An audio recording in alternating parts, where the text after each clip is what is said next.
Hello children, today I'll start your new topic, equivalent fractions. First, look in your book, observe the following figures carefully. आपको आपकी book के अंदर कुछ figures दिए हुए हैं, आपको उनको पहले ऑब्जर्व करना है, उसके बाद हम उनके बारे में डिस्कस करेंगे. Look at picture number 1. Picture number 1 को बेटा कितने पार्ट्स में डिवाइड किया है? 1 और 2 पार्ट्स में. कितने पार्ट में? 2 पार्ट्स में. हाफ पार्ट कलर्ड है और हाफ पार्ट प्लेन है. तो जो आपका कलर वाला पार्ट है उसका फ्रैक्शन क्या होगा? 1/2. और प्लेन वाले पार्ट का फ्रैक्शन क्या होगा बेटा? 1/2. यानी टोटल 2 पार्ट्स हैं और उसके अंदर से जो आपका 1 पार्ट है वो कलर्ड है और 2 में से 1 पार्ट आपका प्लेन है, ब्लैंक है, अनकलर्ड है. Come to picture number 2. अब देखिए सेम पिक्चर है लेकिन उसको कितने पार्ट्स में डिवाइड किया है? 4 पार्ट्स में. 1 2 3 4. अब इन 4 पार्ट्स में कलर पार्ट कौन कौन से हैं बेटा? ये और ये. यानी कि फर्स्ट पार्ट, 4 में से फर्स्ट पार्ट और 4 में से फर्स्ट पार्ट, ये एक एक पार्ट कलर्ड है. ऐसे ही एक एक पार्ट जो ये 2 पार्ट हैं ये अनकलर्ड हैं. तो यानी कि हमारा जो कलर्ड पार्ट का फ्रैक्शन है वो कितना होगा बेटा? 4 में से 2, 1 और 2. ऐसे ही जो प्लेन वाला है उसके लिए क्या फ्रैक्शन होगा? 4 में से 2, यानी 2/4, 2/4. Come to picture number 3. Third वाले पिक्चर में देखिए सेम फिगर है बेटा. जैसे पहले ऊपर आपका ये रेक्टेंगल दिया हुआ है उसी टाइप का बिल्कुल सेम फिगर है. डिफरेंस यही है कि पहले फर्स्ट पिक्चर के अंदर 2 पार्ट्स में डिवाइड किया था, फिर 4 पार्ट्स में डिवाइड किया था सेकेंड पिक्चर में. अब थर्ड पिक्चर में इस वाले फिगर को 6 पार्ट्स में डिवाइड किया है. 1 2 3 4 5 6. और अब देखिए जो कलर्ड पार्ट है वो कितना है? 1 2 3. यानी ये 1/6, 1/6, 1/6. अगर आप वैसे काउंट करेंगे तो 1 2 3, यानी 6 के अंदर से आपके 3 पार्ट कलर्ड हैं और 6 के अंदर से आपके 3 पार्ट अनकलर्ड हैं. तो कलर्ड पार्ट का फ्रैक्शन क्या होगा? 3/6. और अनकलर्ड है जिसके अंदर कोई कलर नहीं भरा हुआ वो भी 3/6. Picture number 4. अब उसी वाले फिगर को 8 पार्ट्स के अंदर डिवाइड किया हुआ है. कितने पार्ट्स के अंदर? 8 पार्ट्स के अंदर. 1 2 3 4 5 6 7 8. अब इसके अंदर भी जो कलर्ड पार्ट है वो कितना है? 1 2 3 4. यानी टोटल 8 पार्ट्स हैं. 8 पार्ट में से 4 पार्ट में कलर हुआ है और 8 में से 4 पार्ट अनकलर्ड है जो आपका ब्लैंक है. बेटा आपने क्या ऑब्जर्व किया इन पिक्चर्स को देख के? इन पिक्चर्स को देख के देखिए हमने ये ऑब्जर्व किया कि जो कलर्ड पार्ट है और जो अनकलर्ड पार्ट है वो हर पिक्चर का सेम है. डिफरेंस यही है कि उनका जो डिवीजन किया हुआ है, जैसे इधर ये कलर्ड पार्ट 1 है, इधर इसी के 2 हो गए, इधर 3 हो गए, इधर 4 पार्ट्स हो गए, लेकिन साइज तो सबका टोटल एक ही है ना. इस पिक्चर का हाफ है, ये देखिए इस पिक्चर का हाफ ये है, इस पूरी पिक्चर का हाफ पार्ट ये है, इस पूरी पिक्चर का हाफ पार्ट ये है, इस पूरी पिक्चर का हाफ पार्ट ये है और हाफ पार्ट ये है. यानी जो कलर्ड और अनकलर्ड पार्ट हैं इन चारों पिक्चर्स के सेम है, बस उनके लिखने का तरीका डिफरेंट है. Look at the text given in your book. We can see that the colored portions of these figures are equal. मतलब जो colored portion है इन सभी figures का वो equal है. Since the fractions 1/2, 2/4, 3/6, 4/8 all indicate the same part of the rectangle or the circle, we can say that these fractions name the same number. वही बात आ गई बेटा जो मैंने आपको बताई है कि जो ये 1/2 है, 2/4 है, 3/6 है, 4/8 है, ये सेम पार्ट, रेक्टेंगल के सेम पार्ट को दिखाते हैं, बस इनके लिखने का तरीका अलग है. This can be express as 1/2 equal to 2/4 equal to 3/6 equal to 4/8 etcetera. Means जो आपका ये 1/2, 2/4, 3/6 और 4/8 है, ये सब आपस में एक दूसरे के इक्वल होंगे. They are called equivalent fraction. इस टाइप के फ्रैक्शंस को इक्विवेलेंट फ्रैक्शन कहते हैं. Look at the definition of equivalent fractions. Such fractions which represent the same part of an object though differing in numerals are called equivalent fractions means ऐसे fractions जो किसी object के same part को दिखाते हैं जबकि उनका जो न्यूमरल है मतलब जो नंबर है वो डिफरेंट है लेकिन वो सेम पार्ट को दिखा रहे हैं, ऐसे फ्रैक्शंस को कहते हैं इक्विवेलेंट फ्रैक्शंस। बेटा इक्विवेलेंट, यहाँ पे जो इक्वी वर्ड है ये आपका आया है इक्वल और वैलेंट आया है आपका वैल्यू। इन दोनों वर्ड से इक्वल और वैल्यू, इन दोनों वर्ड से मिलकर बना है आपका इक्विवेलेंट।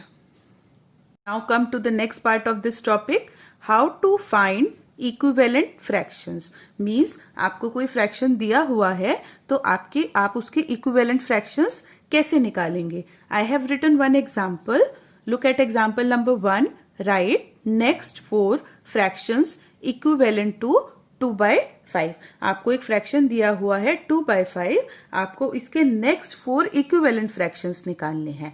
तो मैं अब आपको इसका सोल्यूशन बताती हूँ, बेटा ध्यान से देखिए। इक्विवेलेंट फ्रैक्शन निकालने के लिए बेटा आपको ये फ्रैक्शन लिखना है और इसके ऊपर और नीचे मतलब न्यूमरेटर और डिनोमिनेटर को सेम नंबर से मल्टीप्लाई करना है। देखिए मैं न्यूमरेटर और डिनोमिनेटर को 2 और 2 से मल्टीप्लाई कर रही हूँ तो मेरा नंबर आएगा 2 मल्टीप्लाई बाय 2 4, 5 मल्टीप्लाई बाय 2 10। यानी इक्विवेलेंट फ्रैक्शन निकालने के लिए आपको उस फ्रैक्शन के न्यूमरेटर और डिनोमिनेटर को सेम नंबर से मल्टीप्लाई करना है तो आपका इक्विवेलेंट फ्रैक्शन आ जाएगा। तो 2/5 का equivalent fraction, first equivalent fraction हुआ 4/10। सेकेंड इक्विवेलेंट फ्रैक्शन निकालने के लिए 2/5 को 3 और 3 यानी न्यूमरेटर और डिनोमिनेटर दोनों को 3 से मल्टीप्लाई कर दीजिए। 2 3 6, 5 3 15। अब हमारा सेकेंड इक्विवेलेंट फ्रैक्शन आ गया 6/15। थर्ड इक्विवेलेंट फ्रैक्शन निकालने के लिए 2/5 यानी न्यूमरेटर और डिनोमिनेटर को आप 4 और 4 से मल्टीप्लाई कर दीजिए। आंसर आएगा 2 4 8, 5 4 20। तो हमारा थर्ड इक्विवेलेंट फ्रैक्शन आ गया 8/20। हमें 4 निकालने हैं तो फोर्थ हमारा इक्विवेलेंट फ्रैक्शन होगा 2/5 लिखेंगे दोबारे आप और न्यूमरेटर और डिनोमिनेटर को 5 से मल्टीप्लाई करेंगे। 2 5 10, 5 5 25। So hence the next fractions equivalent to 2/5 are 4/10, 6/15, 8/20, 10/25। Means बेटा जब भी आपको किसी नंबर के इक्विवेलेंट फ्रैक्शन निकालने हैं तो आप कितने भी इक्विवेलेंट फ्रैक्शन निकाल सकते हैं। आपको क्या करना है, आपको न्यूमरेटर से उसी फ्रैक्शन के न्यूमरेटर और डिनोमिनेटर को सेम नंबर से मल्टीप्लाई करना है। Look at example number 2। Right the missing term. आपको मिसिंग टर्म लिखनी है। एक एग्जाम्पल दिया हुआ है, मैंने एक एग्जाम्पल लिखा है ए पार्ट, देखिए उसका 6/7 इज इक्वल टू 12 और नीचे क्वेश्चन मार्क।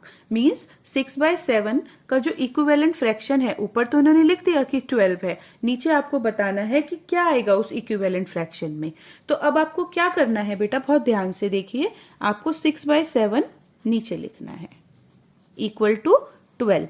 हमें नीचे वाला नंबर बताना है, हमें डिनोमिनेटर बताना है इक्विवेलेंट फ्रैक्शन का। तो अब आपको यहां देखना है कि आपने 6 को किस नंबर से मल्टीप्लाई किया कि आपका 12 आ गया। किससे किया बेटा, 2 से। 6 2 12 होता है ना बेटा। तो मैंने आपको बताया कि इक्विवेलेंट फ्रैक्शन जब भी बनाते हैं हम तो न्यूमरेटर और डिनोमिनेटर को सेम नंबर से मल्टीप्लाई करते हैं। तो यहां इन्होंने 12 दे दिया यानी कि 6 को किससे मल्टीप्लाई करा, 2 से। मीन्स हमारा डिनोमिनेटर भी सेम नंबर से मल्टीप्लाई होगा। 7 2 14। तो यहाँ का क्या आंसर आ गया बेटा, जो क्वेश्चन मार्क लगा हुआ है आपका 14। क्या आ गया बेटा, 14। Come to B part of the same example. यहां भी आपको मिसिंग फ्रैक्शन बताना है। अब आपको यहाँ पे न्यूमरेटर बताना है तो इसके लिए भी सेम प्रोसेस होगा। आपको नीचे 2/9 लिखना है इक्वल टू 27।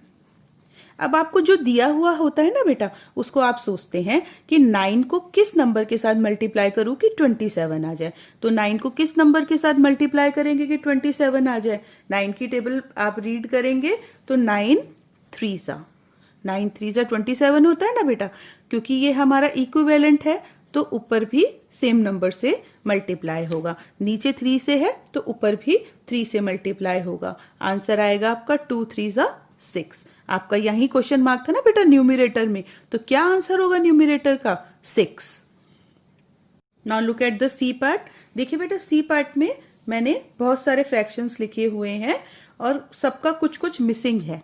तो अब आपको इन बॉक्सेस को फिल करना है। आपको एक कंप्लीट फ्रैक्शन दिया हुआ है और बाकी जितने 3 फ्रैक्शंस दिए हुए हैं उनमें किसी में न्यूमरेटर और किसी में डिनोमिनेटर मिसिंग है। तो आप कैसे निकालेंगे? सबसे पहले हम फर्स्ट नंबर को ले लेते हैं, फर्स्ट वाले इस पार्ट को।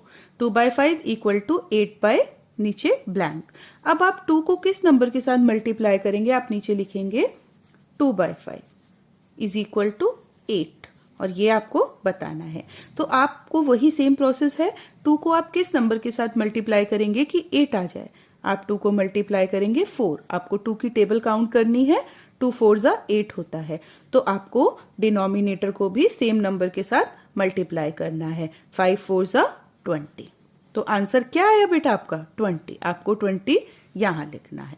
कम टू द नेक्स्ट नंबर। अब आप यही फ्रैक्शन देखेंगे जो आपका कंप्लीट फ्रैक्शन है 2/5 इज इक्वल टू, क्योंकि ये इक्विवेलेंट फ्रैक्शन है तो ये सभी फ्रैक्शंस इसके इक्विवेलेंट फ्रैक्शन है। तो यही आपका मेन फ्रैक्शन है। इसी को नीचे दोबारा लिखेंगे, सेकंड फ्रैक्शन लिखेंगे 10/, ये आपको बताना है।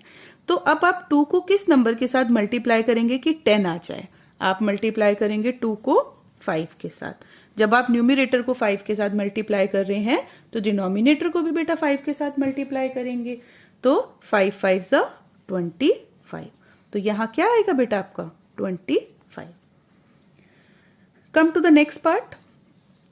2/5 थर्ड वाला आप फ्रैक्शन लिखेंगे।